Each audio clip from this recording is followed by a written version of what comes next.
기도드립니다. 주님 은혜 감사합니다. 오늘도 말씀에 인도받기를 원합니다. 말씀을 성취하는 걸음들로 인도함 받기를 원합니다. 성령 하나님께서 이른 아침에 충만으로 역사해 주시고 말씀을 이루는 걸음들로 인도하여 주옵소서. 살아계신 주 예수 그리스도 이름으로 기도드립니다. 아멘.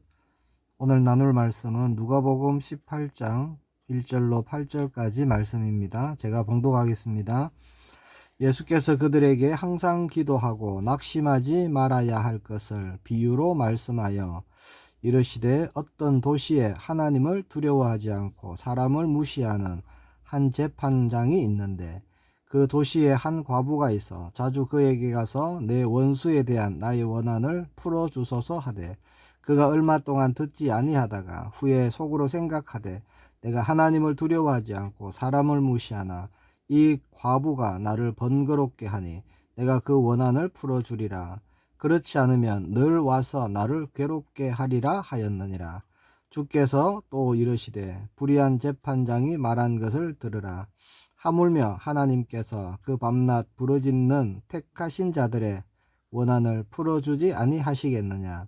그들에게 오래 참으시겠느냐. 내가 너에게 이르노니 속히 그 원한을 풀어주시리라. 그러나 인자가 올 때에 세상에서 믿음을 보겠느냐 하시니라. 아멘. 오늘 본문 말씀을 가지고요. 항상 기도하고 낙심하지 말아야 할 이유라는 제목으로 말씀 나누길 원합니다.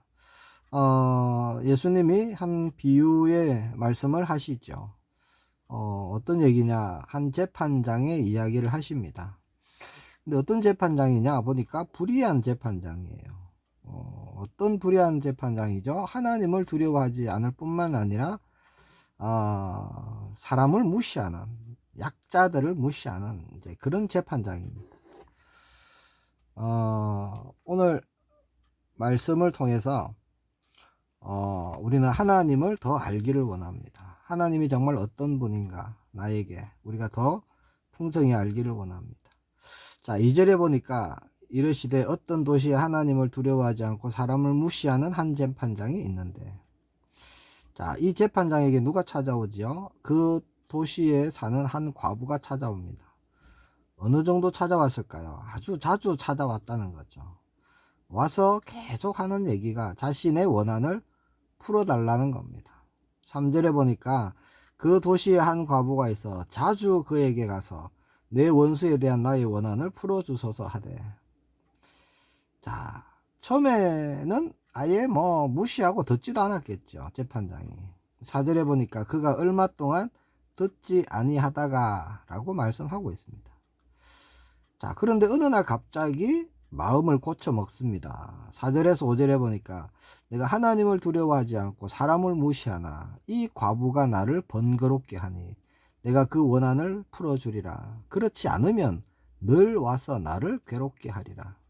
자, 어느 날 갑자기 마음을 고쳐 먹습니다. 내가 풀어줘야 되겠다. 왜요? 그냥 두었다가는 과부로부터 계속 시달릴 거니까. 그리고 그 일 결국은 자기의 명예에 좋지 않게 될 것이다 라고 판단했기 때문입니다. 번거롭게 하니, 이 단어가 헬라어로요, 휘포피아조라는 단어인데 눈을 멍들게 하다, 명예를 손상시키다 이런 뜻입니다. 불의한 재판장도 자신의 어떤 불이익 때문에 그 과부의 원한을 풀어주는데, 자, 하물며 하나님께서 들어주시지 않겠느냐. 자, 이게 오늘 예수님의 비유의 말씀이죠. 7절에 보니까 하물며 하나님께서 그 밤낮 부르짖는 택하신 자들의 원한을 풀어주지 아니하시겠느냐. 그들에게 오래 참으시겠느냐. 왜 이 비유를 말씀하셨죠? 뭘 말씀하시려고 합니까? 예수님께서 항상 기도하되 낙심하지 말아야 할 이유입니다. 자, 1절에서 2절 다시 말씀드릴게요. 예수께서 그들에게 항상 기도하고 낙심하지 말아야 할 것을 비유로 말씀하여 이르시되 라고 말씀하죠. 자, 우리가 항상 기도해야 될 이유, 그리고 낙심하지 말아야 될 이유. 자, 하나님은 이런 불의한 재판장과 비교할 수 없는 그 하나님이시기 때문에 그렇습니다. 자, 우리는 항상 기도해야 되죠. 왜 그렇죠? 기도는요, 하나님과 소통이고 하나님과의 교제입니다. 그래서 항상 기도해라 라는 말씀이 오늘 본문의 말씀인 거죠. 우리는 기도를 통해서요, 우리 영적인 힘과 능력이 회복되는 겁니다. 기도를 통해서 하나님과 소통하고 교제할 때 우리에게 영적인 힘이 새로워지는 거예요. 그리고 얼마 동안 기도했는데 아무 응답이 없어서 낙심하고 혹은 기도를 멈추고 우리가 그럴 때가 있었죠. 그러나 이제는 그렇게 해서는 안 되는 겁니다.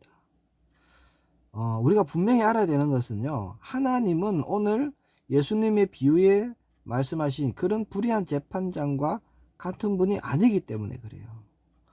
불의한 재판장과 아예 무시하고 들어주지 않는 분이 아닙니다. 또 자꾸 귀찮게 한다고 해서 아유 귀찮으니까 들어줘야지, 그런 분도 아닙니다. 하나님은 우리의 기도에 대해서 오래 참지 못하시는 분이에요. 사실은 7절에 그 말씀이거든요. 하물며 하나님께서 그 밤낮 부르짖는 택하신 자들의 원한을 풀어주지 아니게 하시겠느냐, 그들에게 오래 참으시겠느냐, 그렇게 말씀하십니다. 그리고 8절에는요, 내가 너에게 이르노니 속히 그 원한을 풀어주시리라. 자, 하나님은 우리의 기도에 응답하시는데 하나님의 때에, 하나님의 때라는 것은요, 가장 좋은 때라는 겁니다. 누구에게요? 우리에게. 기도하는 자에게 가장 좋은 때, 그때가 하나님의 때거든요. 그리고 하나님의 방법으로, 하나님의 방법이란 것은요, 최고의 것으로, 이런 뜻입니다. 그렇게 응답하시는 거예요. 우리는 그런 하나님을 믿고 하나님을 신뢰하는 것입니다. 그래서 오늘 응답이 없다고, 지금 응답이 없다고 우리는 낙심하지 않는 거예요. 우리가 자녀를 낳고 자녀를 양육해봤죠. 자녀가 당장 안 들어준다고 떼쓰고 막 그럴 때가 있죠. 근데 당장 지금 즉시 응답해 줄 수 없는 것은요, 안 해주는 겁니다. 부모가. 그렇잖아요. 하나님도 마찬가지입니다. 자, 그렇게 응답이 없다고 해서 낙심하고 기도를 멈추면 되느냐? 그러지 말라는 겁니다. 예수님께서 오늘 말씀에는. 항상 기도하고 낙심하지 말아야 될 이유에 대해서 말씀하시는 것이죠. 기도는 응답받는 것이 목적 같지만 사실은 그렇지 않습니다. 하나님과의 교제가 더 중요한 거예요. 교제 자체가 사실은 목적입니다. 하나님과 소통하고 친밀한 관계가 기도의 목적입니다. 그게 더 먼저지요. 응답이 없고 그래서 낙심하고 그래서 기도를 멈추고 그러면요, 사실은 영적으로 하나님과의 소통이 끊어지는 것이거든요. 교제가 단절됩니다. 그러면 어떤 일이 일어날까요? 영적으로 점점 더 힘을 잃게 되고요, 점점 더 어두운 그런 일밖에 일어나지 않는 겁니다. 낙심, 근심, 두려움, 염려, 이런 데 완전히 빠져버리게 되는 거예요. 우리는 하나님께 드릴 수 있는 한 가지가 있죠. 그게 바로 믿음입니다. 우리가 가진 믿음을 우리가 하나님께 보이시기를 축복합니다. 항상 기도하되 정말 낙심하지 마시기 바랍니다. 오늘 예수님이 우리에게 하신 말씀처럼. 자, 8절에 보니까 그러나 인자가 올 때에 세상에서 믿음을 보겠느냐 하시니라. 예수님의 관심은 믿음에 있습니다. 네, 주님, 제가 주님을 믿습니다. 이게 우리의 고백되기를 원합니다. 지금 비록 응답이 없지만 저는 주님을 신뢰합니다. 그 믿음의 하나님은요, 속히 응답하시고 속히 채우시고 회복시켜 주실 줄 믿습니다. 우리가 믿음을 고백하고 믿음을 드릴 때 하나님은 가장 기뻐하십니다. 그리고 모든 것을 다 채워주십니다. 회복되고 변화되고 치유되고 응답의 증인으로서는 우리 모두가 되기를 축복합니다. 기도하겠습니다. 주님 은혜 감사합니다. 우리를 믿음의 사람으로 부르심을 감사합니다.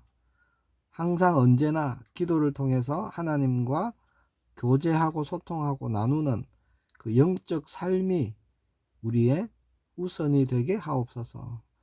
기도가 쉬지 않도록 충만으로 역사하여 주시고, 혹 응답이 더디더라도 결코 낙심하지 않고 믿음을 드리는 우리 모두가 되게 하옵소서. 살아계신 주 예수 그리스도의 이름으로 기도드립니다. 아멘.